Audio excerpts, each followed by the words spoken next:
মানে একেৰাহে 15 বছৰ একো কাম নকৰাকৈ MP হৈ থাকিল। এতিয়া যেতিয়া দেখিছে যে মানকাছাৰৰ এটা ল'ৰাই জাভেদ ইছলামে আহি তেওঁৰ টোপনি হৰণ কৰিছে, গতিকে তেওঁৰ কথা বতৰা অলপ চাল চলন এজন আলেমৰ হৈ থকা নাই। আৰু মানুহে তেওঁক এজন মৌলানা, এজন আলেম সেই হিচাপতে সন্মান কৰি ভোট দি আছিল। নহ'লেনো হুজাইৰ মানুহ এজনক ধুবুৰীৰ মানুহে কি কাৰণত MP পাতি থাকিব? একোৱেইটো নহ'ল।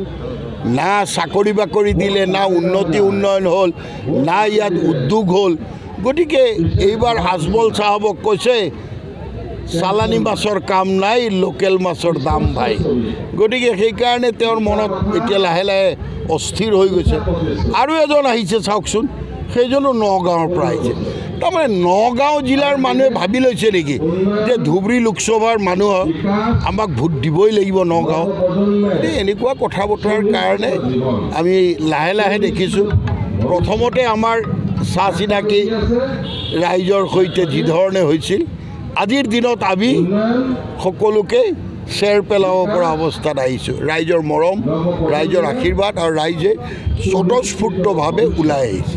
আৰু মুখ্যমন্ত্ৰী ডাঙৰীয়াই যোৱাকালি দেখোন ক'লে যে জাভেদ ইছলাম জিকিলে নৰেন্দ্ৰ মোদী ৰেলৰ ড্ৰাইভাৰ, জাভেদ পেছেঞ্জাৰ আৰু মই পিছৰ ডবাটো হ'ম। তাৰমানে উন্নয়নৰ ধাৰা আৰম্ভ হ'ব। গতিকে আমাৰ বিশ্বাস আছে মুখ্যমন্ত্ৰী ডাঙৰীয়াৰ নেতৃত্বৰ প্ৰতি। ৰাইজে ইতিমধ্যে গোটেই ৰাজ্যতে আস্থা প্ৰকাশ কৰিছে। আৰু ধুবুৰী লোকসভাটো শেষ হাঁহি মিত্ৰজোঁটেই মাৰিব। আমি এতিয়া বদৰুদ্দিন আজমলৰ এতিয়া নাম নিচান নোহোৱা হৈছে। ক'ৰবাত অলপ কংগ্ৰেছৰ বিধায়ক থকা অঞ্চলত কংগ্ৰেছৰ নাম ওলাইছে, কিন্তু কংগ্ৰেছ যে সাধাৰণ মানুহক সদায় বেইমানি কৰি আহিছে, ঠগি আহিছে, সেই কথাটো মানুহে যেতিয়া বুজি পাইছে, তেতিয়া মানুহে দেখিছে যে বিজেপি আৰু AGPৰ চৰকাৰেই ভাল দেখোন। সংঘাত নাই, সংঘৰ্ষ নাই, মিলা প্ৰীতিৰে থাকিব পাৰোঁ, বিনা পইচাত চাকৰি পাওঁ, বিনা পইচাত ৰেচন পাওঁ। গতিকে ৰাইজে মিত্ৰজোঁটৰ চৰকাৰকেই পচন্দ কৰিছে। আগতে অখিল গগৈয়ে শপত খাওক যে মই বিজেপিৰ পৰা কোনো সা সুবিধা লোৱা নাই আৰু ভৱিষ্যতেও নলওঁ। তাৰপিছত সাধাৰণ মানুহ শপত ল'লে। তেওঁ বিধানসভা চলি থাকোঁতে মুখ্যমন্ত্ৰীৰ কাণে কাণে কথা কয় কিয়?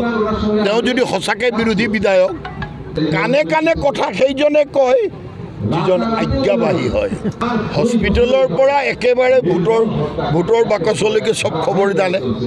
এইবিলাক কথা, এইবিলাক নাটক। অখিল গগৈ যে কৈছে যে বেলেগক ভোট দিব নালাগে, কংগ্ৰেছৰ প্ৰধানমন্ত্ৰী কোন হ'ব? অখিল গগৈ হ'ব নেকি? অখিল গগৈ হ'ব নেকি? বদৰুদ্দিন আজমল আৰু কংগ্ৰেছৰ মাজত কি পাৰ্থক্য আছে? দুয়োটাই দেখোন একেলগে 2021 বিধানসভা খেলিছিলে, চাচা আৰু ভতিজা। এতিয়া আহি পেলাই লোকক দেখুৱাইছে আমাৰ মাজত মিল নাই বুলি। এইবিলাক নাটক। কাৰণ বদৰুদ্দিন আজমল যদি জিকে, প্ৰধানমন্ত্ৰী তেওঁ কাক পাতিব? ৰাহুল গান্ধীক। আৰু ৰকিবুল হুছেইন জিকিলে প্ৰধানমন্ত্ৰী কাক পাতিব? ৰাহুল গান্ধীক। দুইজনৰ প্ৰধানমন্ত্ৰী একে হ'ল, তেতিয়া দুইজনৰ মাজত মিল নাই নেকি? দীঘলীয়া ৰাস্তাত খোজকাঢ়িব লাগিব, অলপ জিৰাই খটাই লওক।